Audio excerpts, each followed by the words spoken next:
Ladies and gentlemen, my name is Anthony Rose, and it's my esteemed honor and pleasure to be sitting here with one of my favorite people in the world, Miss Modupe R. Congleton. Everybody give it up.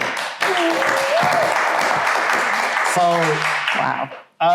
one, thank you for taking the time. I know you've been in LA a couple of days longer, but I'm glad you got to soak in some great music, and you're the perfect person to help me restart this because you epitomize soul, you epitomize grace, you epitomize like finding the best in people and those moments that like, you know when you're listening to the music and you get goosebumps and you're like, this is my jam? That's you when you walk in the room. Right? Oh, wow. And I think, and I'm glad you're here because I wanted to have a conversation with you that was centered around you and not just your job, where everybody else got to see another side of Modupe that maybe you don't really always get to share because it's always corporate and people trying to cozy up and all that. I do want to say something to you. So I am beyond humbled to be here in this amazing space. It's not often that you get to go into spaces that, one, have a spiritual foundation. You can feel that when you walk in the door. And music is definitely the backdrop to my life. My father owned a radio station, 2 radio stations actually, and a newspaper. So to be here and witness you in the midst of your greatness, it's a humble honor to be here. So I want to say thank you. I appreciate it. Well, you see, I don't do it alone. Shout out to Royale Coalition and everybody else that came to help put this together. But yeah, I mean, that's the point, right? Is like having the space to just be able to shine a light on, everybody. So I want to know more about how you got your start in your journey, because I feel like your journey is rooted in service, is rooted in showing up for people, is rooted in inclusivity. And I've seen in my research about how you talked about your father's legacy and him owning a radio station. So maybe let's start there with the radio station in your father's career, what he was about and how that was impressed upon you on your journey. Yeah, so, it's interesting because I grew up in North Carolina, and although I'm getting ready to move to Atlanta, this is the first time I've lived out of North Carolina my entire life. So I'm in that interesting space of leaning on faith and taking risks. But my father was a community activist. He was also a serial entrepreneur. And something I didn't realize until he was older, I was older, and I began to experience him in the midst of Alzheimer's. I realized that he sacrificed a lot of success for the community. And he used to always say that, his job is to create space for the little guy. And I never really cared about who the little guy was, if I'm honest, not for any reason other than I heard it so much. And as we were that family that was always in the community because Brother Rouse was getting ready to take pictures at every family function. He was going to shine a light on what's happening in the churches, but he was also that guy that on his radio station, he was playing Farrakhan. Now, this was a Christian radio station, and he's playing Farrakhan. Make it make sense. Yeah. But he knew that if it was something that he owned, he couldn't be told what he couldn't do. And so he took the risk. And so I learned about Paul Mooney early on, Red Fox, like I said, Farrakhan, all of these different, powerful activists in their own right, because my father owned his own platforms to create access and opportunity for the little guy, but also he was so proud of our community and what we overcame that if I knew nothing else, I knew that I was proud of being Black. Wow. Like I was proud of being Black, whether it was poor Black, rich Black, middle class Black, I was proud of being Black because that's what my father and my mother instilled in us. So Mooney, from Paul Mooney to Red Fox to Farrakhan. Yeah. So hearing just such those are, they're different dynamics, right? But the core was, like you said, the being proud, being Black. Yeah. So you went to HBCU. I sure did. Now, was it because of your father and the, just being proud of being Black, or was it because that was the school you wanted to go to, or what was the choice there? It was a combination of both because it was interesting. I just knew that, when I graduated high school, I had this dream of me and my girlfriends, we were going to leave and go to the big city and all the things. And I ended up having a child in high school. And I kind of felt like, I don't know what I'm going to do with myself, because it was still a bit of like a shame that, wow, I can't believe like I have a kid and what am I getting ready to do? I don't even know who I am. Yeah. And now I have to raise another human. So it was all of that. And I was talking to my mom one day and I just said, Ma, I don't know what to do next, right? The working, and this is literally like I was 19. Yeah. And so looking back at 19, I felt like I was so far behind, but I was just 19. Yeah. And so she said, why don't you apply to North Carolina Central? And she was working there at the time. And so I applied to Central, and it was literally in my back door, like 25 minutes up the road. And I applied to Central, I got in, and I was there, and it unlocked every ounce of greatness that I had in me.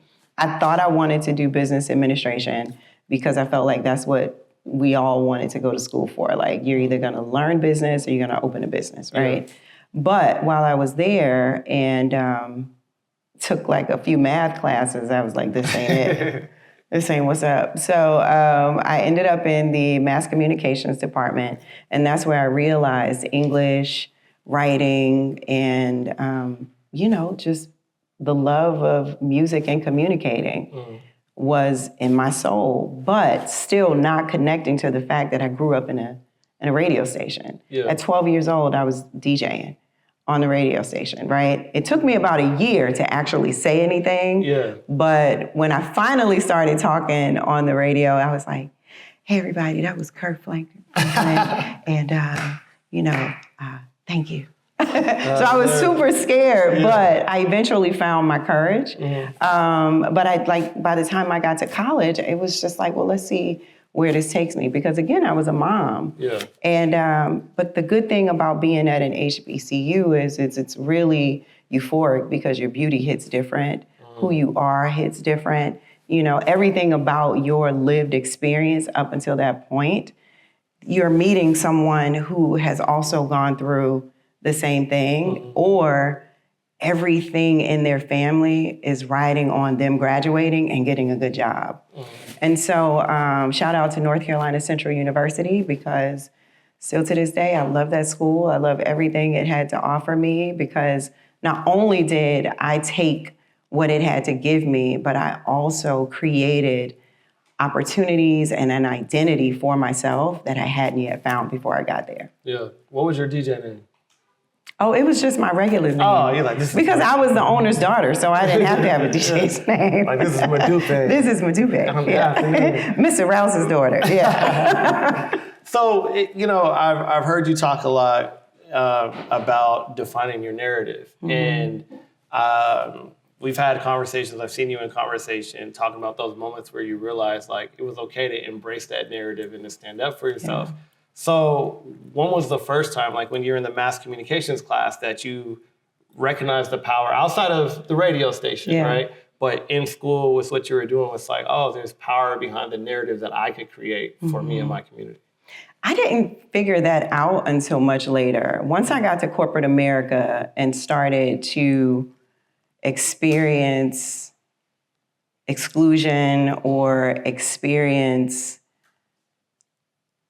not feeling comfortable to be who I am. By the time I got to corporate America, I had a family, and I entered corporate America, my biggest, most important part of my career. I entered that part as a young mom. But I also entered that part of my career where I was surrounded by young, 20-plus-year-old, white kids from Berkeley, Columbia, all of these Ivy League schools. And I just came from a little HBCU right up the street. And I covered a good portion of who I was because I just didn't feel comfortable like being vulnerable with them. And then one day it was like, you know what? I'm hiding for what? Yeah. I love my children. I love who I am. I love my story. And I just started to embrace me. So there's such a journey of embracing your full self. For some people, it's very easy, right? You wake up one day, like one of my daughters is like this. She could care less what anyone thinks about her. And I love that about her. It's like each one of them are different parts of me, like different parts of my identity. But for me, it took me a while to get there. And it also took me a little bit of time to get there because of that piece that you talked about early on. When I do walk in the room, I'm often the tallest woman. So imagine being the tallest woman and you're a woman of color and you've got a little bit of swag with you. And so people, there's a narrative that they make up about you before you even walk in the room. And so it was the constantly trying to either be what people wanted me to be or just making a hard decision that I wasn't going to conform. And then getting older, you quickly realize that it's exhausting to try and be something that you're not. So I didn't figure that out in college, that piece. But what I did figure out is, I can earn a successful living. Figuring out how to use these gifts and having a hustle. And the hustle literally is what my father gave me, right? Like, be determined to make it. Just be determined. And he also taught me how to be a salesperson too. And it was just those things that helped me on my journey and getting me through the point of learning how to navigate corporate America, because it's not easy. Some people show up every day to punch a clock or to clock in, do their job, and they go home. But if you have a bit of this entrepreneurial mindset, then you understand that sometimes you just got to work until the work is done. And then you rest when it's done. So. That's true. And I mean, I know first. I'm sure you do. And it's one of those things where it's like, it doesn't stop. There's always something else to do and whatnot, but it's also a conscious decision. So with you in the corporate world, I remember we had a conversation a while back and I had asked you, when was the first time you've been seen, right? But I also want to know, and I think you said a little bit about it, but touch on a little bit more about why has it been so important for you to continue to provide a space for other people to feel seen, especially with the DEI work and all that. So I'm going to ask you a question. Can you ever reflect on a moment where you have been excluded? Hell yeah. Okay. So, and did that feeling stick with you? Yeah. It's something about that feeling when no matter what you do, people won't accept you. Or you can be in a space and you feel like, I deserve to be here, but you have to constantly try to convince people that you deserve a seat at the table or you deserve to be in a space. I've been in countries where people wouldn't sit at my table. I've been in countries where I was treated by the lowest employee, and I hate to say lowest employee, but I was in a country where they have a caste system, and the server served every person in the room but me.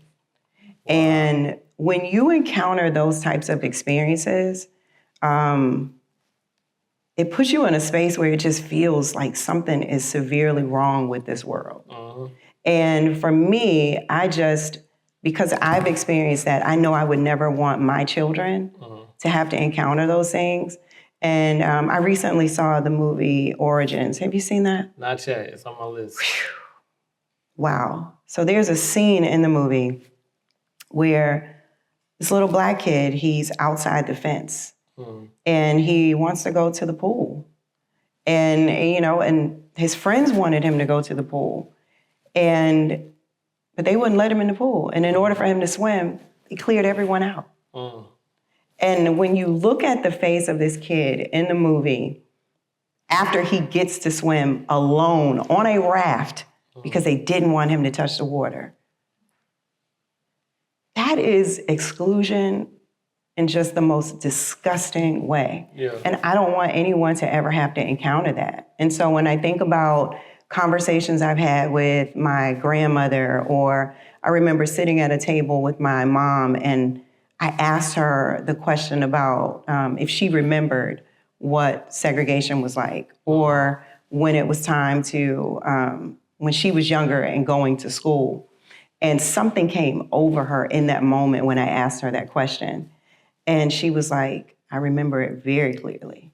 And what she remembered was going to school and just walking down the hallway and people yelling, "You stink," and calling her the N-word. And it was literally because they didn't want her there.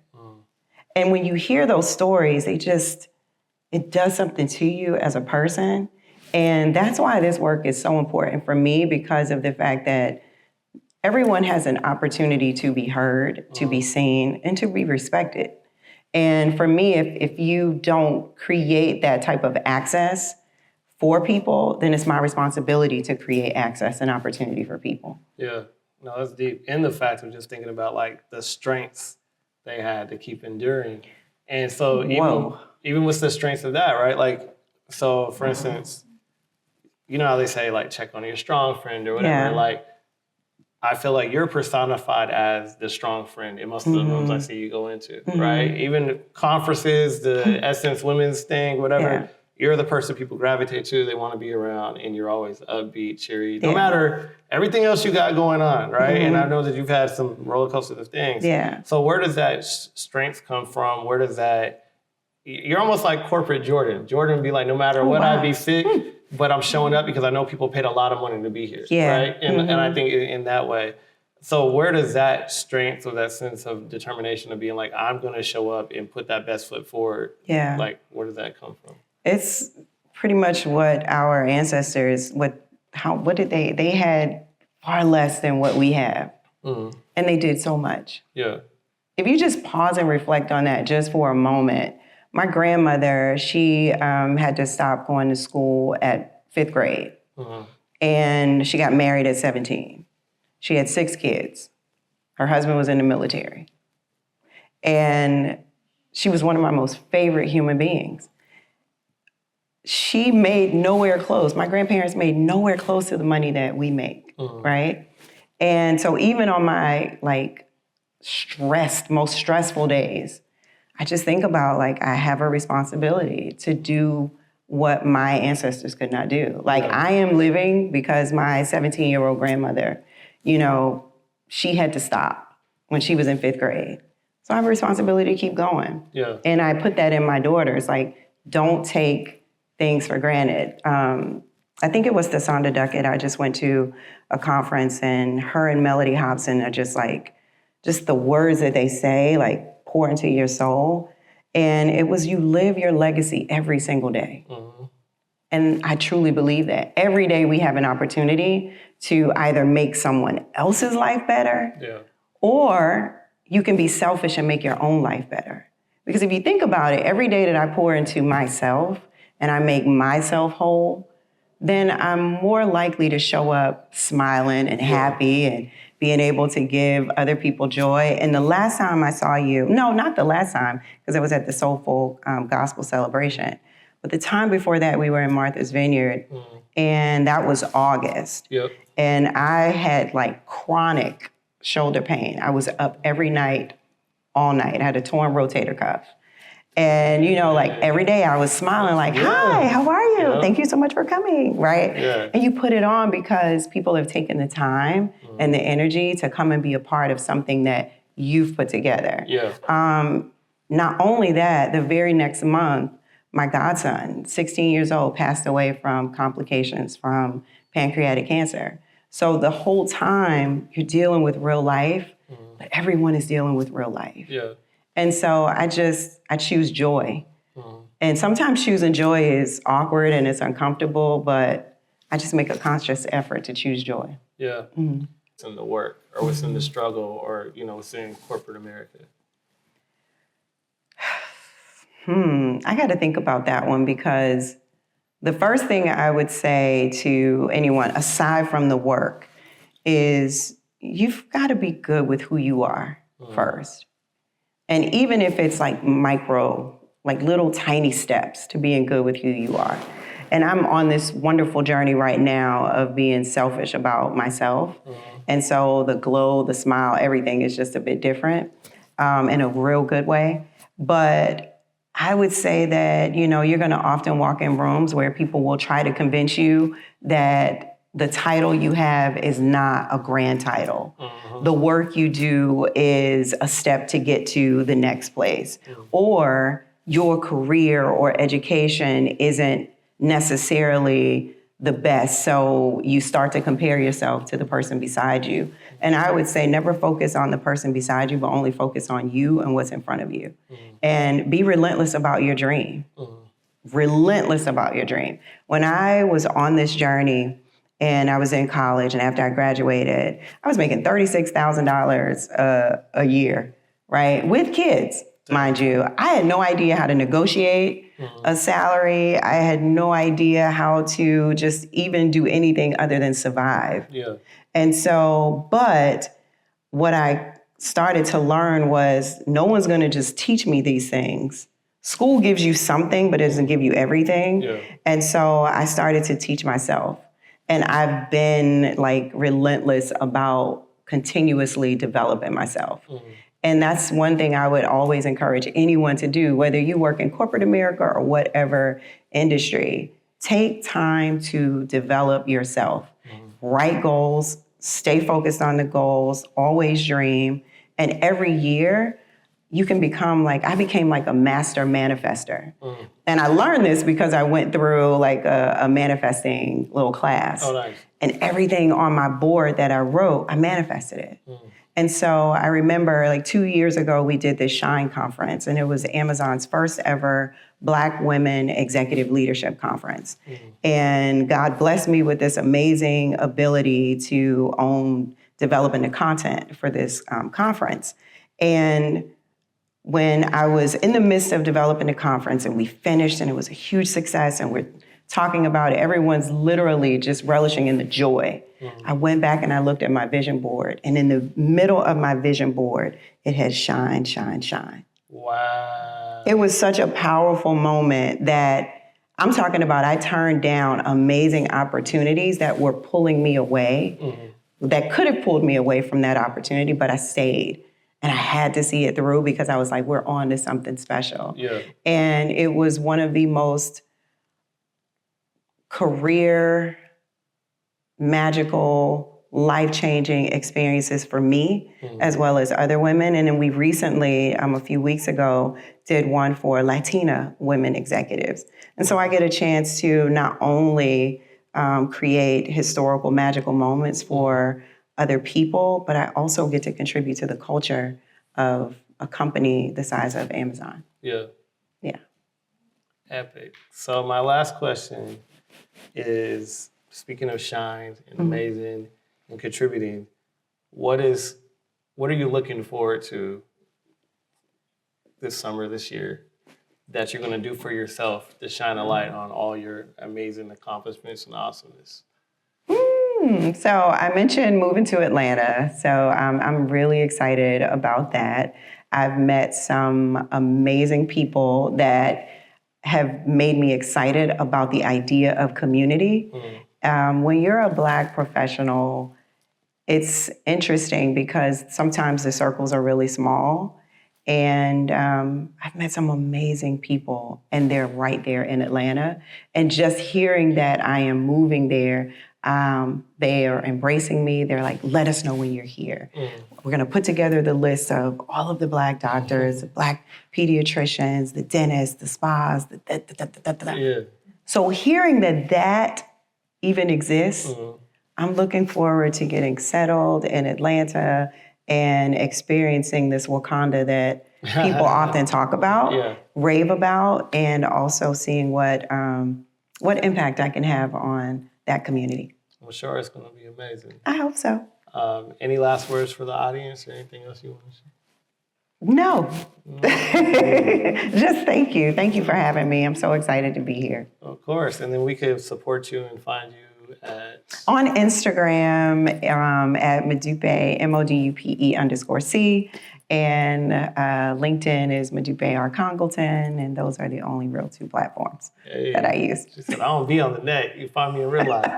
Well, Yes, in real life. Yeah. Well, thank you for taking the time and Thank joining you. me on Soul Sessions again. I've been Anthony Rose. This is Modupe R. Congleton, and this has been Soul Sessions.